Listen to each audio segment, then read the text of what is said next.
What's up, Vape fam? Sorteal here, and welcome to the Hitchhiker's Guide to the Vaporverse. Today, I kind of wanted to go over some terminology that you're going to run into as a new mixer, and one of which is layering. Now, a lot of new mixers, when they first hear layering, they think of something like, say, take a tiramisu flavor. Uh, can you taste each individual layer of that tiramisu in that vape? And that's sort of part of it, but a lot of times when you hear mixers talking about layering, they're actually talking about how they laid out a recipe. So take something simple like a strawberries and cream.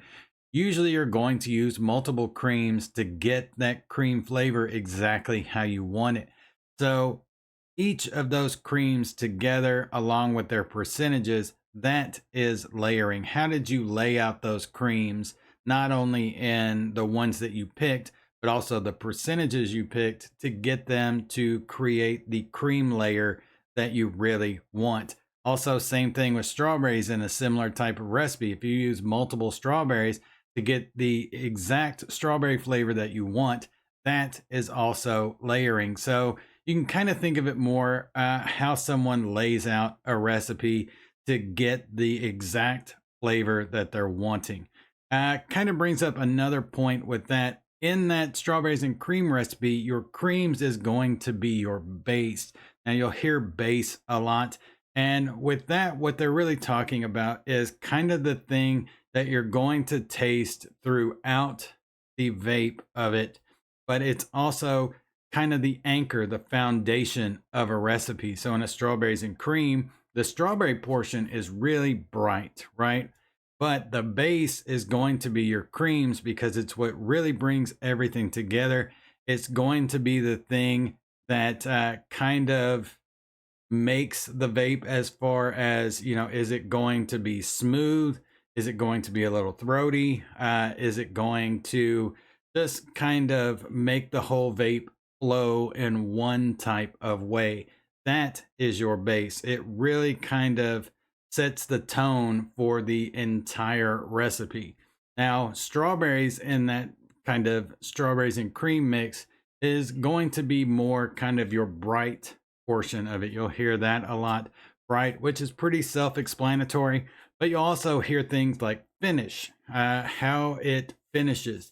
That's basically kind of your exhale. If you take a just one simple hit off a vape and you break it down on the inhale, that's kind of where you're going to get a big portion of your base. And then on the exhale, the finish is how it does in the exhale and also the aftertaste. So does it linger? Do you really taste what you should be tasting at the end of your individual vape? That is the finish. Another thing you're going to run into is Trinities, and a lot of people kind of figure that out relatively easy.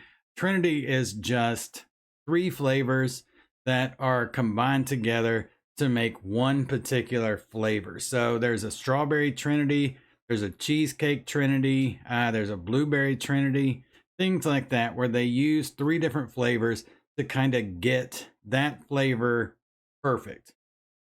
That's really what a Trinity is. Another thing you're going to run into is called stones.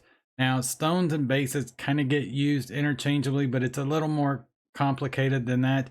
A stone can be a base, but a stone doesn't have to be a base.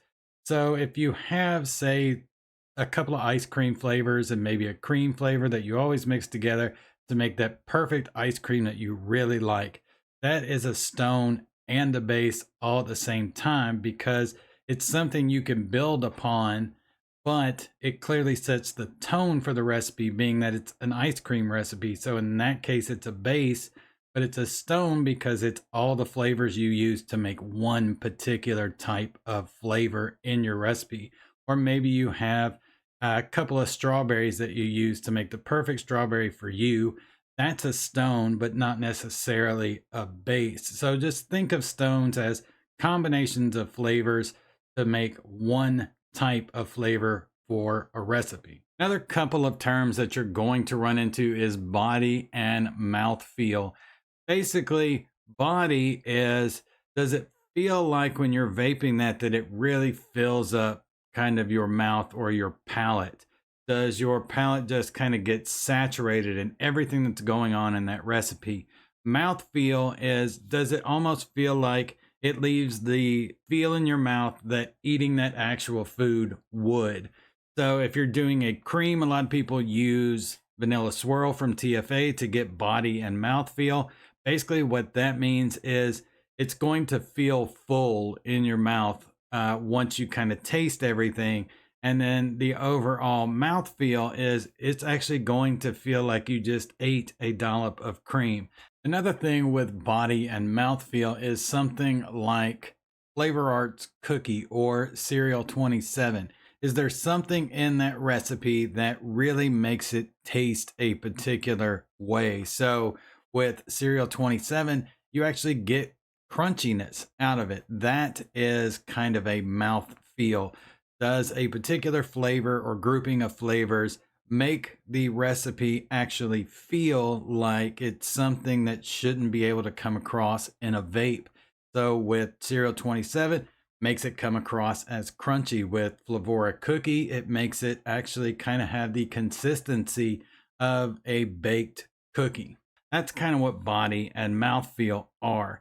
You also will hear density a lot. That just means, does it taste like it's really, really thick? Something like Capella's New York cheesecake has a lot of density to it. Wonder Flavor's French Vanilla Thick is another one that has a lot of density to it. It just tastes like it's something that is really, really thick. If you think of a really dense cheesecake, that is pretty much how Capella's New York cheesecake tastes. And if you think of, say, a really, really thick cream, that's more Wonder Flavor's French Vanilla Thick. Top note is another term that you're going to run into a lot. Now, if we go back to our strawberries and cream example, the top note is going to really be the strawberries in that, kind of with the cream some, but it's going to be whatever is really bright and punchy in that mix. What you're really supposed to be tasting, that is kind of the wow factor in the recipe. So in a strawberries and cream, it's going to be when those strawberries really hit. Of course, your base, the creams, are still going to be there, but the strawberries are really kind of that, oh shit factor. They're going to be the bright and punchy flavor in the mix. That's kind of your top note. Whatever is really hitting in the mix right there in kind of the middle of your whole vape. Another one you're going to run into that's actually pretty easy to figure out is note. You're going to hear the strawberry note in something, or the cream note in something, or the cinnamon note in something. That just means that particular type of flavor. So if you're talking about a strawberries and cream and somebody mentions the strawberry note in it, that's just whatever it is that's giving you that strawberry flavor. You're also going to hear kind of shortened versions of certain things. You'll hear things like AP, and that's just acetylpyrazine. That's that flavoring that kind of gives that nuttiness to various e-liquids. One more that you're going to run into is astringent or astringency. You may already know what that means. In the real world, it basically means anything that you eat that's going to cause kind of dry mouth, dry throat.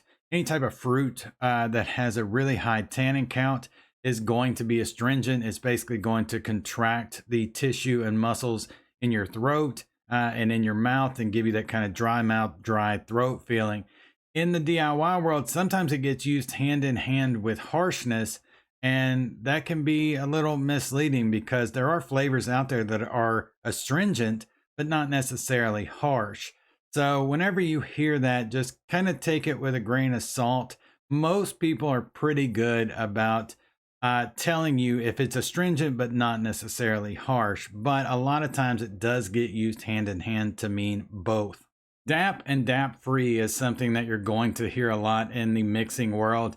A lot of companies have completely removed the DAP from their flavorings, or they have a completely separate line that is DAP free. DAP is basically any type of dicotone that's in a flavoring. The biggest one of concern is diacetyl. Now, it's what's linked to popcorn lung. Now, if you're not familiar with that, essentially it was a group of factories that made microwave popcorn. And to get that butter flavor, they had a powdered butter that had a bunch of diacetyl in it because that's what it does. It does a nice, rich, kind of buttery flavor. But that diacetyl was attached to kind of fine powder particulates. They were breathing those in because safety standards were nowhere near what they should have been. And a lot of people came down with popcorn lung, and a lot of people died because of it. It's very unfortunate. In kind of the vape world, the anti-vape people saw that diacetyl was in there and they said, oh, look, they're going to get popcorn lung in 50 years.